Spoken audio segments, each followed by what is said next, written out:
-8 ስንት ይሆናል? መልሰው እንጂ አመልሰው ባሽድ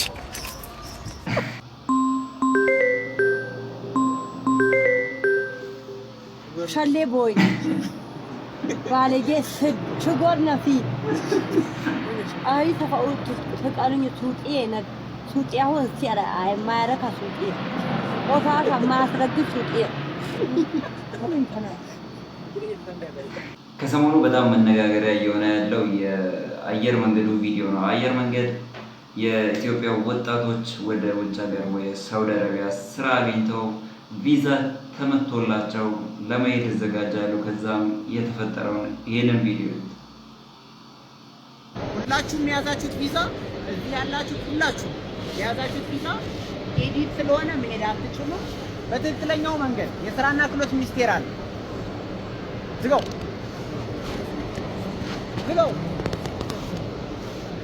አንተ ስልክ ሲያወራ ነው። ስለዚህ የስራና ክህሎት ሚኒስቴር ካዛንች ትሄዱና ስልጠና ትወስዱና በዚያ በስልጠናው መሰረት የትም ሀገር ዱባይም ይሁን 6 ሀገሮች ስምምነት ያላቸው ሀገሮች ላይ መሄድ ትችላላችሁ። በዚህ ቪዛ ግን ኤዲት በሆነና ፌክ በሆነ ቪዛ መውጣት አይቻልም። ጨርሻ የሚገርም ወጣት ምን ይሆን? እሺ ስራ አግኝቶ በሀገር ውስጥ እንደምታወቀው ስራ የለም፣ ቀጣሪ መንግስት የለም። በራሱ ፈጥሮ እንዳይንቀሳቀስ ስራ ፈጥሮ እንዳይንቀሳቀስ ካፒታል የለውም። ምን ይሆን ወጣቶች? ምንድነው ተስፋው? በሀገሩ የምኖርበት ይሄ ኤዲት ነው ተብሎ ነው እንግዲህ ቪዛው ኤዲት የተደረገ ነው። ስለዚህ እናንተ እዛ ካዛንቺስ በምኖረው ስራና ክህሎት ሰልጥናችሁ ከመጀመሩ ነው እያሰለጠኑ ነው። ግን እኔ አላውቅም በበኩሌ እያሰለጠኑ ከሆነማ ይሄ ወጣት ለምን እዚህ ስራ አጥቶ ነው ተቀመጠ? እኔስ ቢሆን እጂ አልሰለጠነም እንዴ? በየቦታው ለምንድን ነው ማይሆን ኢንፎርሜሽን? ቀጥታው የስራና ክህሎት ሚኒስቴር እዚህ ጋር ስልጠና እየሰጠ ነው። ወጣቶች ስራ አጥ ወጣቶች ስራ የምትፈልጉ ወይም ተመርቃችሁ የተቀመጣችሁት ወጣቶች ስራ አለ፣ ወደ ውጭ ሀገር እናሰማራችኋለን፣ ኑ ሰልጥኑ የተባለ አንድ ቀጥተኛ የሆነ ኢንፎርሜሽን እስከዛሬ ሰምቼ አላውቅም። እናንተ ሰምታችሁ እንደሆነ አላውቅም። ከዚህ በኋላ ያው ሳውዲ አረቢያ ተዘግቷል እየተባለ ነው፣ ዱባይ ምናምን። ለምን እንደተዘጋ አላውቅም። መንግስት ምን አስቧል? ነገሮች እንደዚህ እየሆነ ከሄደ በጣም ከባድ ነው ለሀገሪቷ። ስራ ፈት ይበዛል፣ ዱርዬ ነው፣ ምን ጫት እየቃመ በቃ አልባሌው ቦታ ሁሉም ወጣቶች የሚገኙበት ይሆናል። ስለዚህ ሀገሪቷ ክሳራ ውስጥ ትገባለች። እንደዚህ አይነት ነገሮች በየጊዜው የሚከሰቱ ከሆነ ሰርቶ ተለውጦ ራሱን ለውጦ ሀገሩን ብለውጥ ብቀይር ምን ችግር አለ? ይሄን ልታሰብበት ይገባል። በጣም ነው የሚያስጠላው። እንዲፈጠር ካፒታል ብታዘጋጁ የሚያበድሩት ተቋማት ብኖሩ ጥሩ ነው ብዬ ነው የማስበው። ወደ ሌላ ቪዲዮ እንሄዳለን። እሺ ሄዋኒ ምንድነው የምትለው? እስቲ ስሙ። ለሴቶች አንድ ምክር ስጪ ቢባል ዛሬ ያበላሽ እጅ ማለት ነው ነገ የማስራብ አቅም አለው። እባክሽ በመራብሽና በመብላትሽ መካከል ከፈጣሪ ውጭ ማንንም ሰው አታስገቢ። ፍርድ ቤት ሂጂና ለ500 ብር ቀለብ እንዲቆረጥላቸው ስንት ወር ሙሉ ለልጆቻቸው ለመኖር ማለት ነው 500 ብር 800 ብር በወር ማለት ነው 1000 ብር ቀለብ እንዲቆረጥላቸው ምን ያህል ጊዜ እንደሚመላለሱ ሂጂና ፍርድ ቤት እባክሽ። ዛሬ ያበላሽ እጅ ነገ ያስርብሻል። በቃ ስሪ፣ የራስሽ ገንዘብ ይኖርሽ እባክሽ። በቀላሉ እቺ ልጅ የምትለው እህቶቻችን ትዳር ከመያዛችሁ በፊት ስሩ። የራሳችሁ ስራ ሊኖራችሁ ይገባል። ራሳችሁን ቻሉ። መጀመሪያ ወደ ትዳር ሳትገቡ በፊት ይሄ ወደ ትዳር ከገባችሁ በኋላ እንደዚህ አይነት ነገር ሲከሰት ትራባላችሁ፣ ወደ ችግር ውስጥ ትገባላችሁ። ስለዚህ ከአሁኑ ራሳችሁን አዘጋጁ። ያው የፍርድ ቤት ሁኔታው እንዳለው ነው ማለት ነው። ያው ፍቺም የተለያዩ ነገሮች ትዳር ውስጥ ይከሰታል። ያው አይከሰትም አይባልም። ለዛም የመጀመሪያውን ጥንቃቄ አድርጉ፣ ራሳችሁን ቻሉ፣ ስሩ ነው። ይሄ የኛም መልእክት ነው። እናንተ እህቶቻችን ብትሰሩና ራሳችሁን ብትችሉ ጥሩ ነው። የኛ መልእክት ነው። ይኸውልህ የሚመር ሀቅ ልንገርህ፣ ገንዘብ ከሌለ የቤተሰብ ስብሰባ ላይ ሚሪንዳ በጥርስ የምትከፍተው አንተ ነህ። ሱቅ የምትላቀው አንተ ነህ። እጅ የምታስታጥበው አንተ ነህ። ኧረ እንደውም ሲያወሩ ዝም በል የምትባለው አንተ ነህ።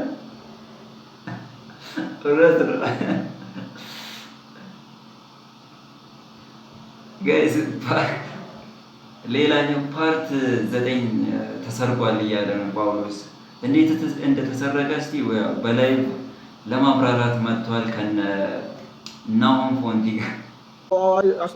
ጳውሎስ ለናሆም ንገረው አሁን እየተሰረቀ እንጨቱን አምጪልኝ። ተሰርቋል እንዴ? ተሰርቆብኛል። ጳውሎስ እስቲ ንገረን።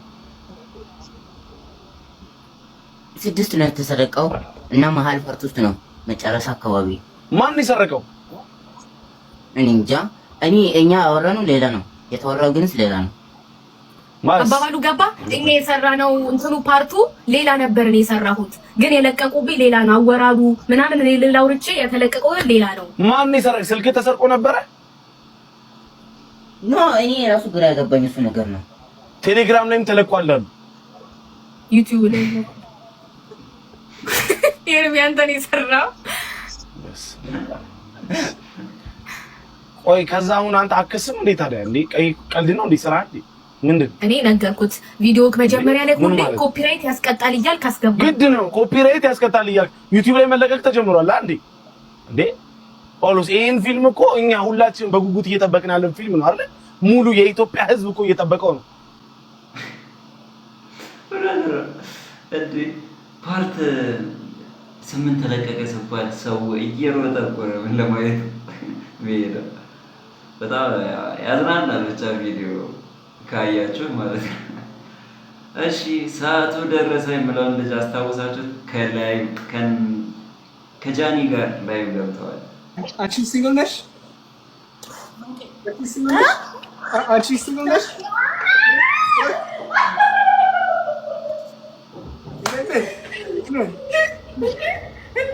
አንተ ህፃን ልጅ አይደለህ? 16 ዓመት አይደለህ? ወጣሁ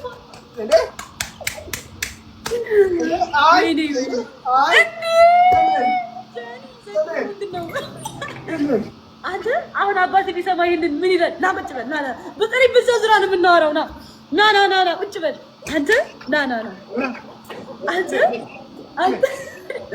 ና ቁጭ በል ና ጠጋ በል ወደዚህ ና ጠጋ በል ወይኔ ና አንተ ስንት ዓመት ነው? እኔ 26 አትዋሽ። ባለፈው 14 ብለኸኝ ነበር ውሸታም። ኧረ አይ 22 ኧረ ውሸት አውቀህ ነው ሎሚዬ ነይ እንደ የኔ ቆንጆ ይሁን እኔ የሆነ ጓደኛ አለ እነሱ ሀብታም እንደምንሆን እርግጠኛ ነን ሀብታም እንደምንሆን። ግን አሁን እውቀት የለም፣ ብር የለም፣ ችግር ውስጥ ሁሌም ታገኘናለህ። እቅድ የለም፣ ብቻ ሀብታም እንደምንሆን እርግጠኛ ነን። ከ1999 እንሳፈራለን፣ ዱባይ እንሄዳለን፣ ዓለም እንዞራለን እንላለን። ግን ሀብታም እንደምንሆን እርግጠኛ ነን። ያኔ ህልማችን ሻወርማ ነው። አሁን የምንበላው ምስር ነው። ይሆናል አይሆንም አናውቅም። ስናልቅ የእርዳታ ድርጅት እንከፍታለን ብለን እናስባለን። ሁላችንም የምናቅደው ምንም እቅድ ሀብታም እንሆናለን ወደፊት እንደዚህ እናደርጋለን ምናምን፣ ግን ያው ተግባር የለም። የሆነ ስራ ስንሰራ ወደ ተግባር አንሄደው። ያ ነው ወደ ኋላ የሚያስቀራ። ዱባይም ዓለምን መዞር እንችላለን፣ ግን አንድን ስራ እንሰራለን ካልን ወደ ተግባር አንቀይረውም ነው የኛ ችግሩ ማለት ነው። እሺ ማህደርን መስለሽ አላሙዲን ይሳሳትብሻል። እሷን አትምሰይ፣ ይቅርብሽ። ማንን ማህደር ነው? አላሙዲን እንዳይሳሳት። እኔ ቢሳሳት ላርመው። እኔ ቢሳሳት እማርመው ይመስላችኋል እንዴ? ቆይ ግን እናንተ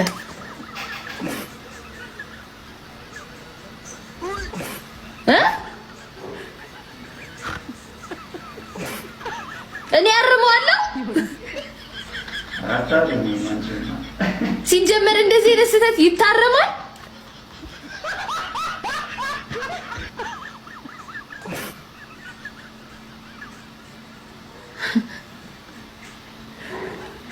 ምን ያላረም ሲጀመር አይደለም ሴቱ ወንዱ እዚህ ውስጥ አያርምም። እሷን ትመስላላችሁ ሰው ወንዱ አያርምም።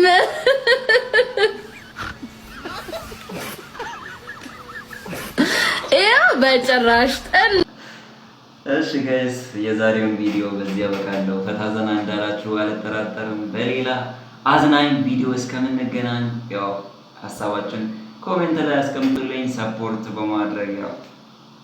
ሰፖርት ማድረጋችሁን እንዳትተው። ሪአክሽን ቪዲዮያችን ይቀጥላል። በያላችሁበት ሰላም ቆዩ።